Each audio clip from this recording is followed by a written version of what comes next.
Bonjour à tous, bienvenue sur la chaîne Foot News.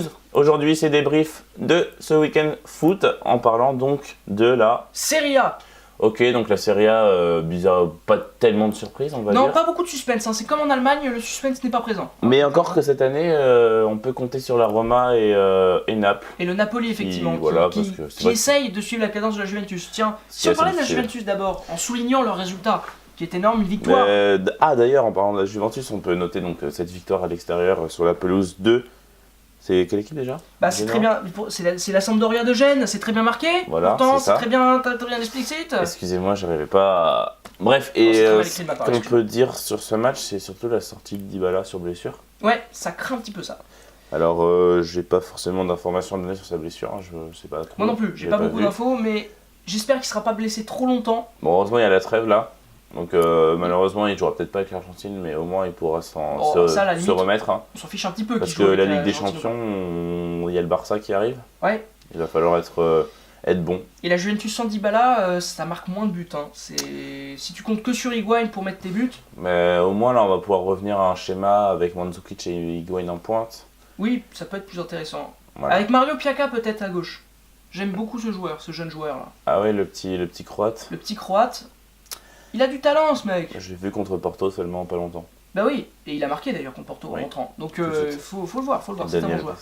Enfin bon voilà, et Dani Alves aussi en rentrant. Donc la Roma se remet, on va dire, de sa petite déroute contre l'OL en Europa League avec une victoire. Contre Sassuolo, 3-1. C'est une déroute qu'ils ont subi contre Lyon parce que franchement, ils auraient dû passer quand même.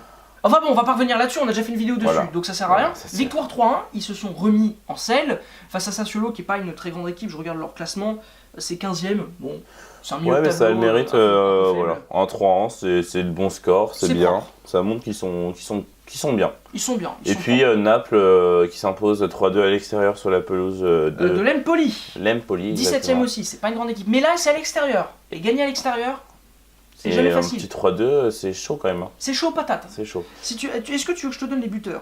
Parce qu'on n'a pas vu ce match, hein. On est honnête avec vous? Ouais, à combien de temps ils ont... Ils ont quand même marqué très vite en première mi-temps, ils ont mené 3-0 avec Insigne et Mertens et Insigne encore sur penalty, avant de se faire rejoindre à la 70e et à la 82e minute. Ah oui quand même, ils ont eu chaud. Ils se sont probablement relâchés en fin de match, et ils ont vu le souffle d'Empoli revenir sur leur nuque. En plus avec sûrement le 12e homme qui joue son rôle en Italie, comme d'habitude, on le connaît. Le gros 12e homme, on le connaît bien celui-là. Hein. Et donc voilà. Il est solide ce 12e homme. Bon, enfin voilà, on a fait un petit résumé de la Serie A. Pas très magnifique comme on peut le faire habituellement, parce qu'effectivement on fait des vidéos de grande qualité habituellement, là on va faire un peu plus calmement. Ce sera tous les week-ends comme ça, on vous l'annonce. Toutes les fins de week-end. Toutes les fins de week-end, tous les lundis. Bah oui. J'espère que vous avez apprécié cette vidéo pour vous résumer la Serie A. Voilà. Trêve internationale, la prochaine vidéo qu'on sortira, elle sera sur l'équipe de France. Non. Ah si. Sur la première ligue. Ah oui, bon, tu parles de ça toi? Bah oui, je parle de ça. Ah, d'accord. Après on vous fera une petite fin bien. Une fin costaud, hein, on aime bien. Costaud qui peut durer. Donc merci à vous d'avoir suivi cette petite vidéo. On espère que vous allez liker, vous abonner, commenter, partager même pour nous faire un peu de pub. Et puis on se retrouve dans une prochaine vidéo pour parler, comme je vous l'ai dit, de la Première Ligue et faire ce petit débrief de cette fameuse et belle journée.